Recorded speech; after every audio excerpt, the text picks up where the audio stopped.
សួស្តីបងប្អូនដល់ No Beginners 2.7 អានេះខ្ញុំពងរៀបខ្ចប់ផ្ញើគេបងប្អូនតែឆ្លៀតថតវា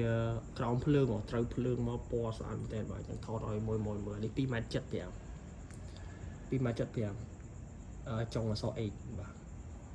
នុយលេងដល់110 ក្រាមបាទតែពណ៌វាស្អាតក៏បើត្រេះ UG ពណ៌ត្រូវភ្លើងមកគឺបែកស្វាយទឹកប៊ិចស្អាតណាបងប្អូនហើយយើងលេងត្រូវថ្ងៃក៏ឃើញស្អាតដែរពណ៌វាសាច់ត្បាញបងប្អូនសាច់ត្បាញកាញ់ស្អាតណា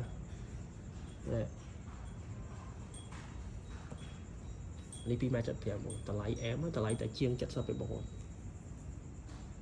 ម្លៃជាង$70បងប្អូនដងគុណភាពល្អស្អាត